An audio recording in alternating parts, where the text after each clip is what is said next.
Hi ladies and gentlemen, my name is Stan Zhu. I'm here today to talk about plastic surgery and cosmetic surgery. First of all, let's look at an example happened in China recently. On October 15, 2016, the most famous movie star in China and his wife named Angela Baby had a century wedding that reportedly cost nearly 200 million yuan, which is $43 million.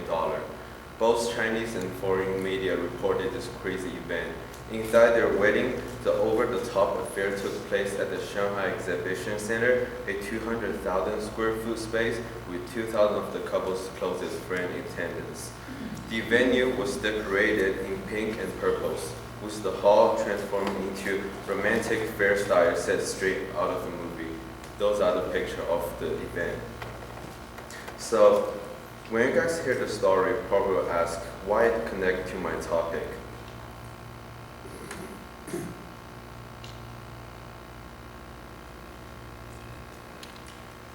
Here's how she looks 10 years ago. Not only her marriage, she was an ordinary fashion model in Hong Kong, but now is the most popular movie actress in Asia. Cosmetic surgery experts speculate that she had at least spent $500,000 on her cosmetic surgery. Now I have a question for you guys. What caused her life to change so much for only 10 years? I believe you guys already have the answer. First, we have to know what is plastic surgery. Plastic surgery, defined by Wikipedia as a medical procedure with the purpose of alteration or restoring the form of body. Plastic surgery has two branches, cosmetic surgery and reconstructive surgery. Cosmetic surgery aims to improve the aesthetic appearance of a person, and reconstructive surgery aims to improve function. However, it may also involve trying to approximate normal appearance, but that is not its primary function. Here are a few examples of plastic surgery. Probably the first impression of plastic surgery for most of us is modern clinic, where trained doctors or advanced operation devices. But the beginning of plastic surgery started way back to 2000 BC in ancient Egypt. According to a 1994 article in Washington Post, reeds were used in Egyptian nose reconstruction to keep the nostril open as the nose healed. In 600 BC, the Indian doctor Akari published the Sushruta Samhita, a collection of medical texts about plastic surgery, the first of its kind in ancient history. Around 4th century, Roman physicians practiced early beginnings of surgical method to alter the body. With a culture that is highly valued with physics and beauty of the nature human body, ancient Roman doctors operated on former gladiators whose body and faces had become severely damaged. During the Middle Age and the Renaissance, the spread of Christianity forbade any kind of surgical changes to the body, as dictated by Pope Innocent III. Then, in the late 1500s, a breakthrough in plastic surgery occurred. In Italy, a doctor experimented with skin grafts for nose reconstructive surgery. However, his progress was hindered by the influence of the church also. The outbreak of World War I would change the course of plastic surgery history forever. Trench warfare caused thousands of World War I soldiers to receive extensive trauma wounds on their face, necks, throat, and bodies. This resulted in plastic surgery quickly becoming an independent medical practice that varied greatly across the nation. Within the past 100 years, the field of plastic surgery has experienced tremendous progress. In the mid-2000s at present, interest in plastic surgery skyrocketed.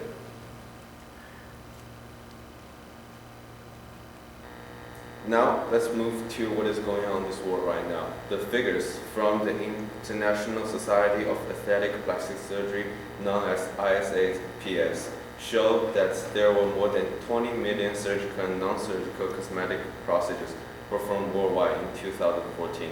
Also, plastic surgery are having a fast development in many countries, including Korea, America, UAE, Brazil, and China. First country, America. When it comes to plastic surgery, the US is still the country with the most procedures worldwide. In 2014, there were a total of 4.1 million procedures, 20% of the world's total, according to data and compiled by ISAPS. In 2015, the United States will hold the top spot for total number of surgical procedures performed. In 2009, Americans spent around $10 billion on plastic surgery. Then, only a few years later, in 2012, Americans spent around $11 billion on plastic surgery. In that year alone, 286,000 breast augmentation were performed on different women. Meanwhile, there were 6.1 million Botox injections performed. That means, although the number of procedures performed is already high, but it is still increasing every single year. Move to Mid-Eastern area. Mid-Eastern area has been one of the most controversial places in many aspects, including plastic surgery also. Because of its strong Islamic background, a lot of people think plastic surgery cannot be popular in this kind of area. People are covering their face, body, even ankles. How can they allow women to have cosmetic surgery? It is true that cosmetic surgery was once considered taboo in Middle East, which means not allowed. Thought of indulgence of Western world. In a country where lifestyle is largely dictated by religion, Saudi Arabia has seen a growing interest in cosmetic surgery and accelerate content with new questions regarding the intersection of notions of beauty and faith.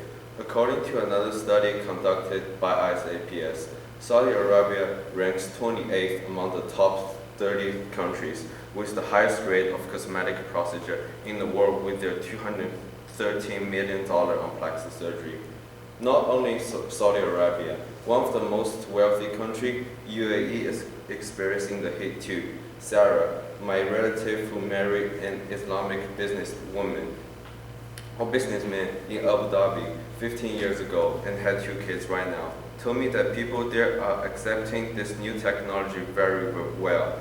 Many females from 20 to 45 years old start having procedures of plastic surgery when they start making their own money.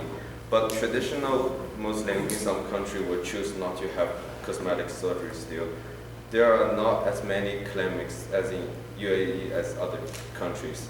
Although plastic surgery is not completely accepted in that area, it is still shocking that how such a controversial thing can accomplish that much there. Korea is the most famous plastic surgery hub in the world. Let's take a look at this picture. This is a 2013 Miss Korea Top 18 photo which shocked the internet by their faces' similarity. Because of the explosion and blossom of Korean pop culture in the beginning of 2000s, Seoul have become a spotlight in the field of cosmetic surgery. Based on reports in the popular media glorifying cosmetic surgery attitudes in East Asia, it has come to be assumed that South Korean population has the highest rate going under the knife in pursuit of beauty. 1 in 5 Korean women between the age of 19 to 49 have had some kind of procedures, according to a survey by Trend Monitor. Some mothers even persuade their doctors to go under the knife because many of them believe that it will make them more successful in finding a husband and in their profession.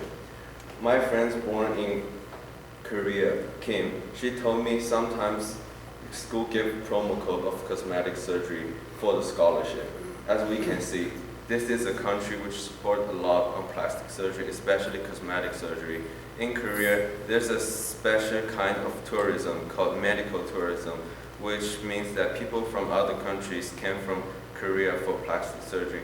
Nearly 300,000 medical tourists have entered Korea up to 2014. However, the prosperous market brought a lot of potential problems too. According to the New York Times, civic groups have spoke out against the community of surgeries, protesting their discriminatory nature against women and the poor. South Korea is also in the bottom 30 of countries ranked by gender equality. Now let's talk about Judeo-Christian view. All the church maintains that there's no particular verses talking about plastic surgery, but all of them have their view about this. Roman Catholic Church maintains church does not object to constructive surgery. St. Peter in his epistle admonished us to let our inner beauty to be our radiance, not to be excessive in our dress and jewelry. As Christians, we need to be careful that we don't become slaves to Madison Avenue images of what we should look like. Eastern Orthodox say that reconstructive surgery of one's nose is an effort to attain clearer breathing is different than the same procedure out of pure consideration for one's appearance.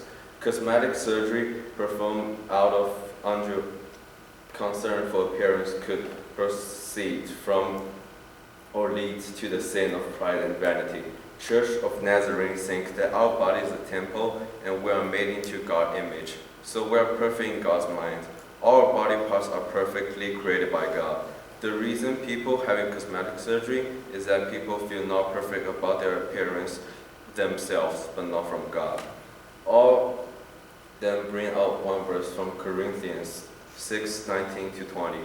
Do you know that your bodies are temples of Holy Spirit, who is in you, whom you have received from God? You are not your own.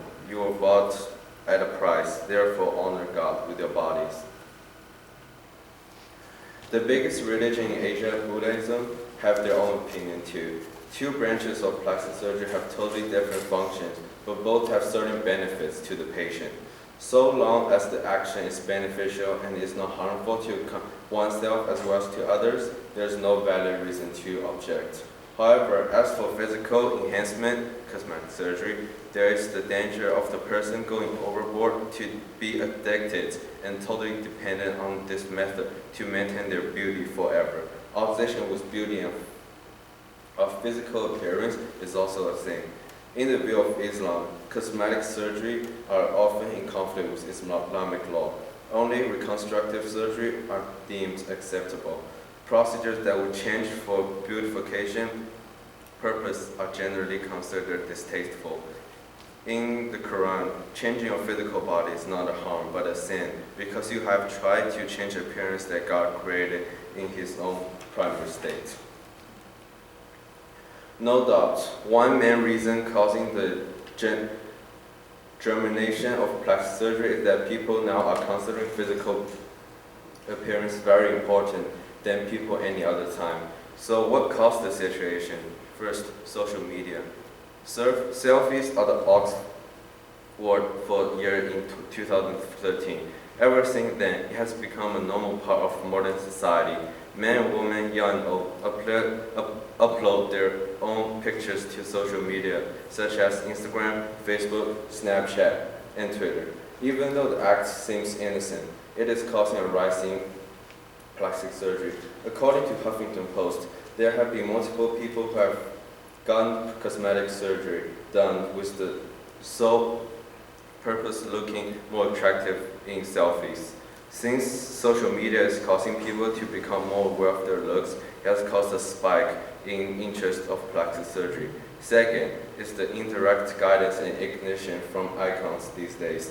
This is a chain reaction after the explosion of social media. There are a group of people now getting famous and successful, even rich, from social media by posting pictures like selfies.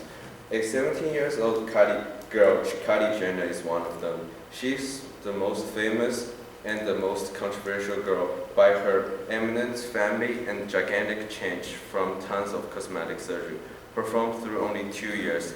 Now she has 57.6 million followers only on her Instagram account, and at least 80% of her posts are her selfies, full of plumped lips and shapely body. Imagine that's how many teenagers will get influenced by her from 5 selfies daily. Kylie Jenner is not the only one. So many idols and icons these days are influencing teenagers in the internet, on the stage, or even in front of the public. Third one is the importance of appearance in our workplace. Cosmetic surgery is not only real in the movie and TV business in Hollywood, but there's increasing research that says looks matter in jobs beyond the silver screen. That's beautiful people make more money and have more opportunity for advancement. A study done this year by the American Society of Plastic Surgery found that some 73% of women feel a youthful appearance play a role in getting a job, getting promoted, or keeping clients. Cornell University found that when white females put on additional 46 pounds, her wage dropped 9%. And according to a 2007 paper from U.S. Bureau of Labor Statistics, there's a significant wage penalty for overweight and obese white women. The positive impact of appearance on perception is evidence-based. Psychology literature, including the studies investigating society reaction to babies, school children, and adults, confirms this. More attractive workers earn higher incomes, on average $250,000 more during their careers than their less attractive counterparts. So it's no real surprise that plastic surgery is being deployed as an instrument of career advancement. So what can we really do to improve ourselves in our life in a low-risk and natural way? First, workout. A new study finds almost any amount and type of physical activity may slow aging deep within ourselves. We can keep our bodies in shape with less cost and lower risk compared to different kinds of body lift and Botox injection. Second, have a good living habit. Go to bed early and having healthy food every day can have the same function. Third, wearing nice clothes boosts up our confidence and physical appearance a lot. Fourth is my strongest recommendation, getting higher education, especially for those who desire higher salary. According to surveys supported by Complex, in the office, people have better impression about higher educated staff. Even if you spend thousands on your face in clinic and looks like Jennifer Lawrence, in the office, working ability is still the key to a successful career. To wrap up, I believe that plastic surgery has been and will remain a boiling topic for years. The perception of beauty, the media environment, and the prejudice in the job market may not experience radical change in a short period of time. This technology will continue developing and improving. People supporting either sides will keep arguing. The most advice I can offer to those prospective surgery receivers is to make sure what is valued most in their life belong going under the knife. And those are the contacts for the plastic surgery office. And thanks for watching.